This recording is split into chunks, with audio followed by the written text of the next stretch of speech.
Hola chicos, Biología 28.1, un nuevo capítulo, el capítulo 28. Este irá creciendo en 28.1, punto 2, punto 3, etcétera. Que no es una distinta organización a la que viene a continuación. Que entonces ya a partir del 30 los vídeos crecen 31, 32, 33, cosas de organización. A veces uno, cuando empieza una faena que va a durar mucho, no tienes clara la organización al principio y luego pues vas variando y adaptándote a lo que va viniendo. En fin, introducción. Se trata de niveles de organización. Niveles de organización. ¿Y de quién? De la materia. Sin entrar en el arduo problema de la aparición de la materia, de la creación, etcétera, o de otros conceptos, muchos rayantes en la filosofía, mezclados con religión, etcétera. Nosotros vamos a dar por supuesto que la materia ya está en los astros. Y a partir de la evolución de un astro que se ha desprendido de otro, con más incandescentes reacciones nucleares, etcétera, la materia ha ido y nos encontramos ahí con un montón de átomos subdivididos. Entonces, dice la observación como primer paso del método científico, o sea, para hacer ciencia lo primero que hay que es observar, fijarte en las cosas. Condiciona la elaboración de una hipótesis. Hipótesis, que es esa palabra que significa por debajo de la tesis. La tesis es la exposición exacta o que quiere explicar exactamente un fenómeno físico, químico de la naturaleza. Esa sería la tesis. Entonces, tú observas y dices, uy, no lo tengo claro todavía, pero podría ser esto. Es decir, no es la tesis, voy a hacer una teoría que está por debajo de la tesis. Ojalá luego esa teoría que está por debajo de la tesis llegue a ser tesis. Bueno, pues esa teoría que está por debajo de la tesis es la hipo, con H, que significa por debajo de tesis, la hipótesis. Y esa podemos hacerla a tenor de las observaciones que vamos viendo. Ah, pues yo creo que esto va a ser así. ¡Hala! Y hago una hipótesis. Y ahora a trabajar para demostrarla. Y tras su comprobación experimental, ardua seguramente, el posterior desarrollo de una teoría o tesis. Bien. Así vemos cómo la observación va a determinar la confección de una hipótesis más o menos de acuerdo con la realidad que se intenta explicar. Pero esta observación, lo que yo veo, no veo, etcétera, va a estar limitada no solo por la mayor o menor pericia del observador, observador experimentador, sino fundamentalmente por las técnicas que yo empleé. Estoy viendo a simple vista. No, yo ya estoy utilizando la lupa. Ya es otro nivel. No, yo estoy utilizando ya el microscopio óptico. No. Yo estoy utilizando el microscopio o el telescopio de esta categoría o esto o lo otro. Entonces, esto va a condicionar mucho ya y va a avalar en alguna medida tus hipótesis. No es lo mismo que el que va mirando cómo salta la liebre, cómo está, y hace una hipótesis, porque lo he visto por el campo. Bueno, por ejemplo, si queremos realizar el estudio de los diferentes peces que viven en un lago, tendremos que observarlos en el laboratorio, para lo cual es preciso extraerlos del agua. No, es que yo los he visto donde en el agua, pero no los ha sacado y los ha tocado. No, pero los he visto. Muy deficiente tu observación. Dependerá del tamaño de los agujeros de la red que empleemos. El que obtengamos no solo los peces grandes, sino también los pequeños. Si la red es de agujeros grandes, solo extraeremos peces grandes. Y la hipótesis que lanzamos será muy incompleta.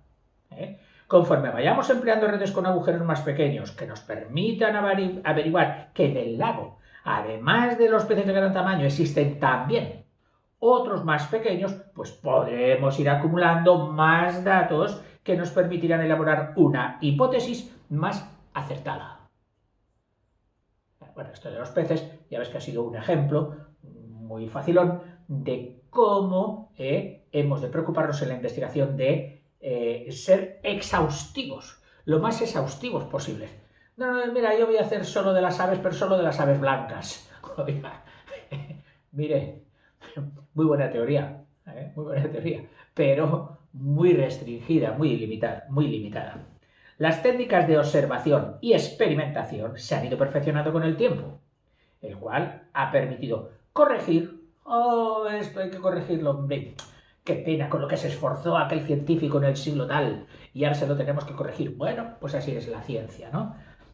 No solo corregir, sino ampliar también antiguas hipótesis. Y también elaborar otras nuevas, lógicamente. Y nos dice aquí ahora una breve reseña de la historia de instrumentos y técnicas biológicas. Vamos a pasar un poquito por encima de ella para que nos demos cuenta. Dice, corrían los años de 1590 cuando aparecieron los primeros microscopios compuestos. Es decir, el gran paso de distanciamiento de la lupa a microscopio compuesto ya de varias lentes. Tenemos que pasar casi 200 años en 1770 para ver algo significativo, que es cuando Hill inventa nuevos métodos para la coloración y conservación de muestras examinadas con el microscopio. Cuando tú coges una célula, un tejido, el microscopio prácticamente no te marca contrastes, lo ve todo como transparente, es difícil ver los contornos. Entonces, si tú lograbas teñir un determinado tejido, ese pigmento ponía notas de contraste y por lo tanto de resalte de las formas de lo que tú estabas viendo. Y eso es lo que hizo Hill con la tinción. Vamos a ver, voy a escribírtelo bien. Coloración, claro, no pone tinción. Tinte.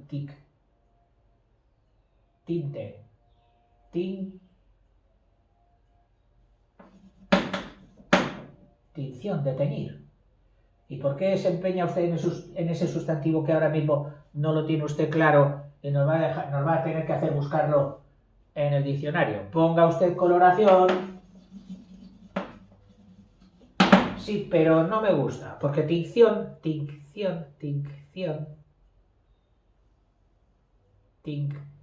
podría ser así. Para decir aquí tincción. Bueno, la dejo aquí entre paréntesis, ya me dirá si es verdadera o no. Bueno, no solo diccionarlas y verlas mejor. Esto que leí en una reseña, que lo había utilizado nuestro neurólogo, premio Nobel, el Maño de Zaragoza o de Huesca. Ahora no me sale. Bueno, me va a salir en un momento, ya lo verás. Pues este utilizó técnicas de tinción de las células nerviosas para descubrir su gran hallazgo, las neuronas, que le dieron el éxito mediante tinciones especiales inventadas por él. Sigo. Y no solo eso, sino también la conservación.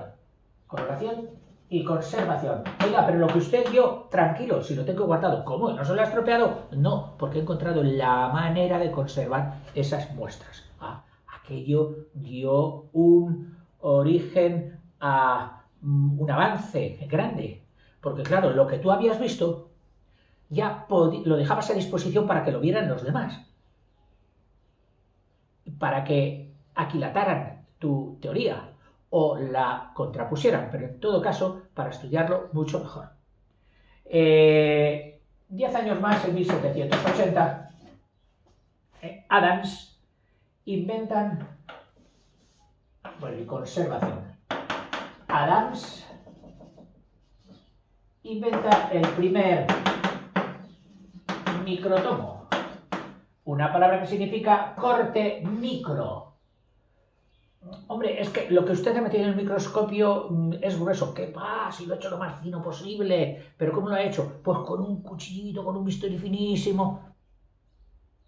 Por muy bien que quiera hacerlo usted, le sale tan grueso que sería deseable mucho más finito para que el microscopio nos dijera exactamente solo lo que pasa en un plano. Oiga, pero no tengo manera de cortarlo más fino. Bueno, pues por eso el señor Hadas inventa el microtomo. Es decir, una maquinita donde ponías tú la muestra a examinar y ella, ese microtomo, te hacía unos cortes súper finos. Te puedes imaginar cómo, pues con avance de algún tornillo micrométrico que al dar un cuarto de vuelta o media vuelta o tal, ya te sacaba con una cuchilla muy fina, te sacaba otra laminita, el microtomo. En 1860, ya 100 años más, para que veas que hacer ciencia cuesta su tiempo, la primera coloración biológica selectiva, es decir, de las coloraciones que coloreaban todos los tejidos, este señor, bueno, no dice quién, se logró la coloración selectiva. Es decir, que no te coloreaba toda la muestra, que solo te coloreaba determinados orgánulos o determinadas sustancias químicas. Ejemplo, solo te va a colorear lo ácido, o solo te va a colorear las proteínas, solo te va a colorear las membranas, la celulosa. O sea, coloración selectiva. En 1895, lo que seguramente fue un gran avance, fueron ya la introducción de los rayos X por Canon, que a lo mejor hoy te suena su nombre en una marca comercial de cuestiones visuales. Bueno, por los rayos X. En 1926, la ultracentrífuga, es decir, una máquina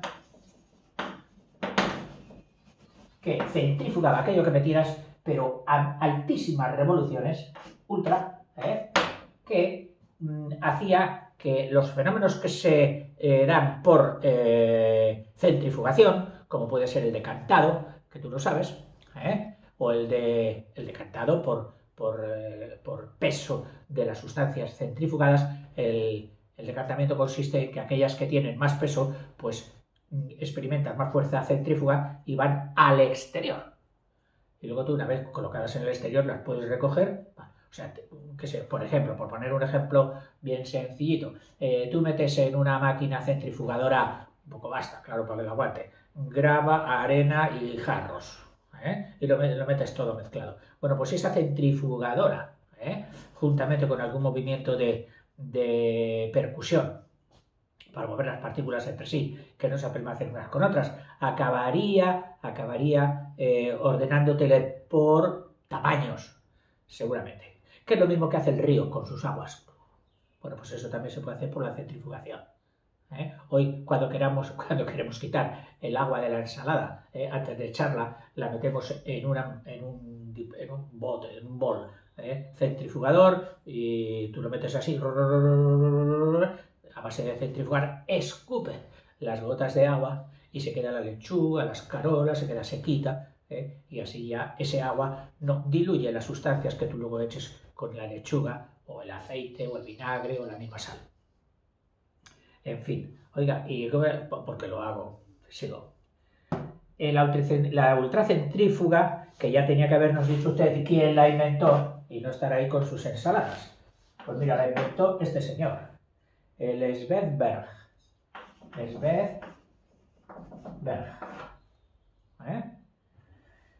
Luego el microscopio electrónico en 1933. Esto era en 1926. En 1936 el microscopio electrónico. Un microscopio que en vez de utilizar la luz natural, que sabemos que se emite y es debida a los fotones, el microscopio electrónico cambia los fotones del normal por electrones, lo cual pues, da unas imágenes, a decir verdad, pues mucho más espectaculares que las del fotón, que las del normal.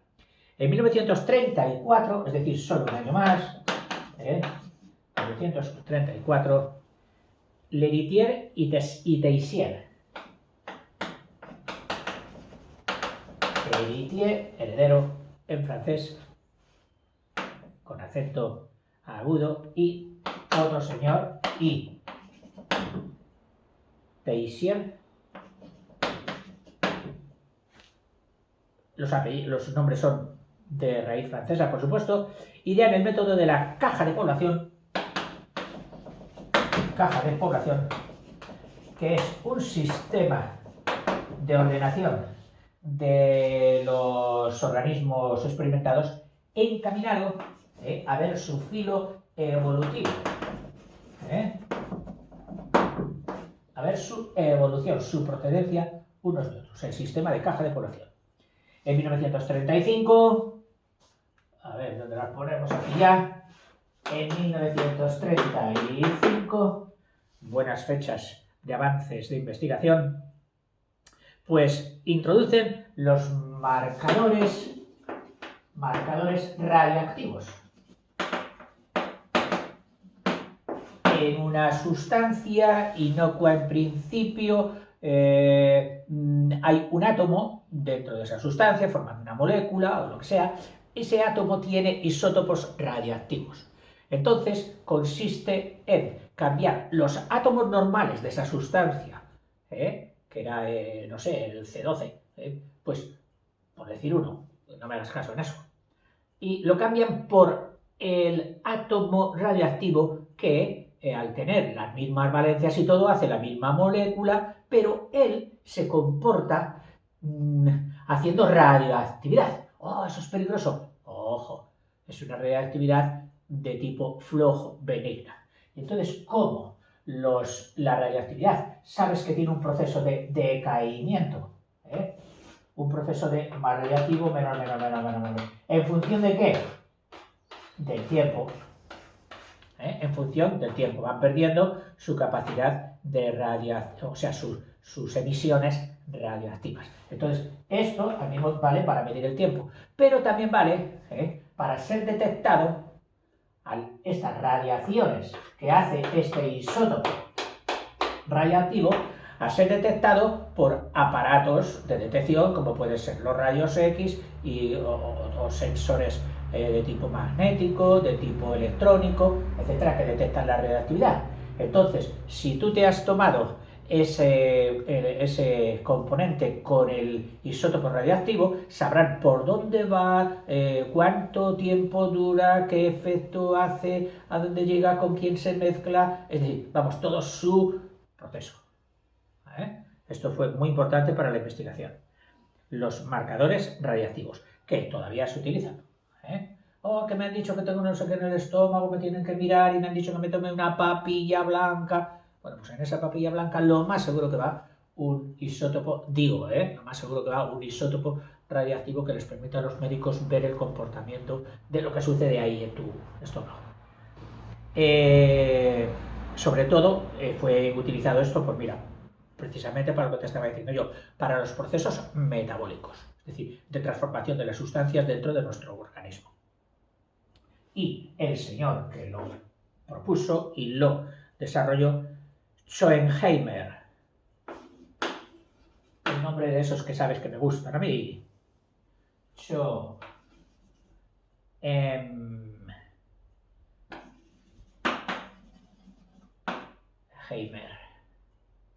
Si fuera más joven tendría que ir a algún ¿cómo se dice? Algún lingüista, algún logopeda, algún ortografólogo, a ver por qué a mí me cuestan tanto escribir las palabras estas extranjeras. En fin. Y en 1953, y es el último que nos da este libro, es el microscopio de contraste de fase. La luz entra con una fase, la onda de luz entra con una fase. P, esta es la fase. Entonces, esa luz, al atravesar las sustancias, en la prospección que estamos haciendo de un microscopio, se comporta de toda forma igual. Pero si logramos que esta fase sea contrastada con esta otra un momento después, es decir, poder compararlas, poderlas como disociarlas, entonces originan pues unas interferencias que dan o resultan en contornos, en líneas, etc. Es decir, hizo la imagen de las ¿cómo se dice? De las preparaciones de microscopio, mucho más claras, contrastadas, etc. Y hoy parece ser que lo que mola ya es el láser que se ha metido en todo esto con sus capacidades extraordinarias y nos hablan del microscópico de barrido. Alguno dirá, ¿y qué pinta aquí la escoba?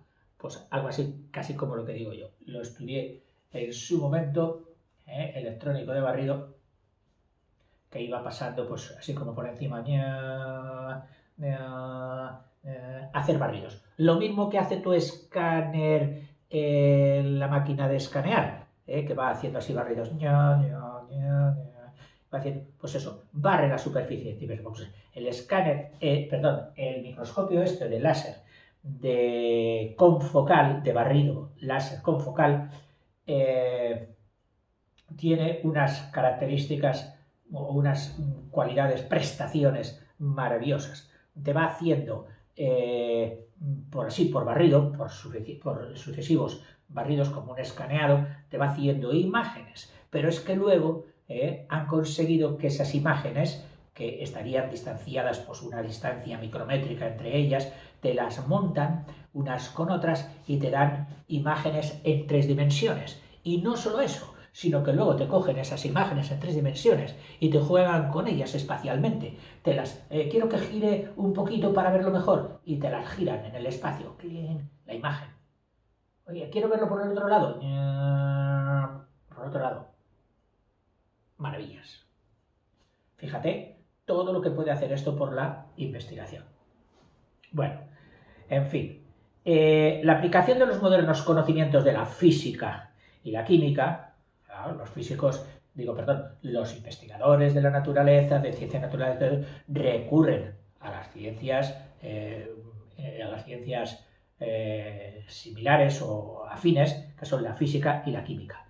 Pues han producido un cambio fundamental en la interpretación de las estructuras celulares. Hoy la célula la conocemos casi como si hubiéramos navegado por dentro y hubiéramos tocado la mitocondria y la hubiéramos visto por la otra parte y nos hubiéramos metido dentro de ella y con el núcleo y con los cromosomas. Un cambio fundamental, dice, al demostrarse que más allá de la organización visible del microscopio óptico, el primero, existen estructuras más elementales que constituyen pues una ultraestructura, es decir, más allá de la estructura celular. El maravilloso perfeccionamiento de las técnicas de observación y experimentación biológicas ha permitido la aparición y desarrollo de un nuevo concepto, niveles de organización. Y ya para esto vamos a ir al vídeo siguiente para que hagas un pequeño descanso. Hasta luego.